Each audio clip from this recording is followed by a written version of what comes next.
Elon Musk observing the future on the Moon and Mars. Picture yourself on the Moon's surface. Complete silence.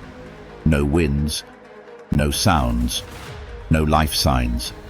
Just an expansive grey expanse beneath a dark sky overwhelmed with stars. And there he stands, gazing toward the horizon. It's Elon Musk. But he's not merely gazing at the moon. He's envisioning the future. A future that for centuries existed only in dreams, in fiction, in the minds of those who dared to dream beyond Earth. Now, envision this. From that silent surface, Earth gradually rises in the distance.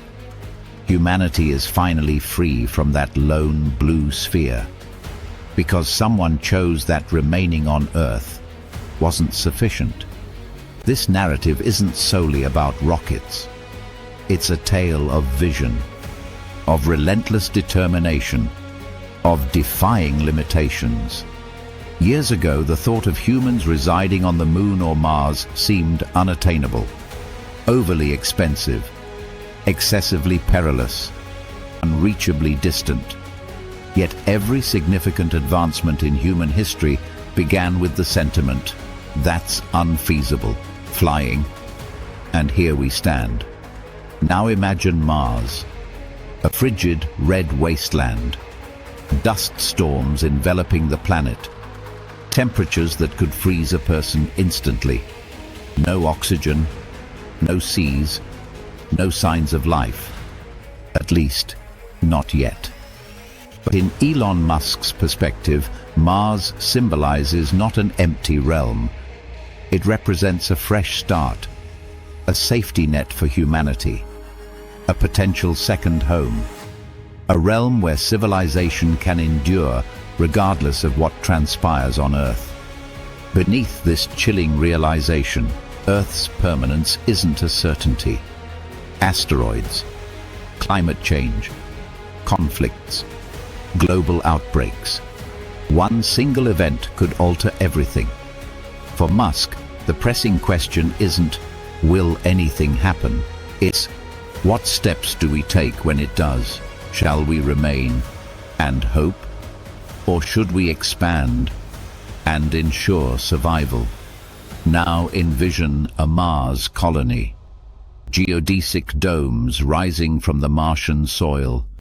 Solar arrays spread across the landscape. Humans suited up, building, exploring, living. Children birthed on another world. A new era for humanity. All commencing with one crucial action, getting there. That's where the real challenge arises. Reaching Mars isn't akin to traveling to different nations. It requires months of journeying through deep space, radiation, solitude, no margin for mistakes. Every system must function flawlessly. Every choice counts. But each failure serves as data. Each explosion signifies advancement. Because innovation is born from risk-taking. It emerges from expanding boundaries until they shatter and subsequently rebuilding with greater strength. Let's return to the Moon. Why focus on the Moon? Because it's nearby. It serves as an ideal experimental platform, a launch pad for Mars, a space for humanity to practice extraterrestrial living before venturing further. Picture bases on the Moon, extracting resources, generating fuel, constructing infrastructure in reduced gravity. This isn't merely science fiction anymore. It's a plan. In that framework, the Moon acts as the first step and Mars the endpoint. Yet, there's a deeper aspect. This mission transcends survival. It encompasses identity. For thousands of years, humanity gazed at the cosmos, asking, what lies beyond? Now, we are finally addressing that question. Not through telescopes, but through our own pathways. Perhaps the most significant facet of this narrative isn't the technology. It's the attitude, the conviction that we can architect the future, that restrictions are merely temporary, that humanity can accomplish more. For if we become a multi-planetary species, what else might be feasible? Floating cities in space, interplanetary travel, new life forms, cultures and civilizations.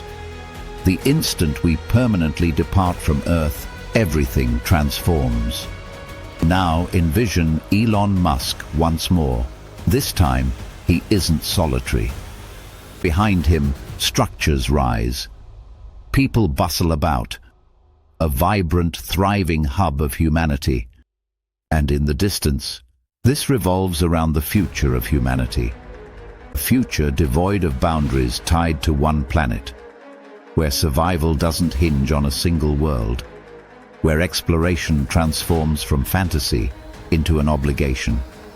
And perhaps one day, far ahead in time, someone will stand on Mars, look toward Earth. If a day like that comes, would you be willing to travel to Mars or the Moon,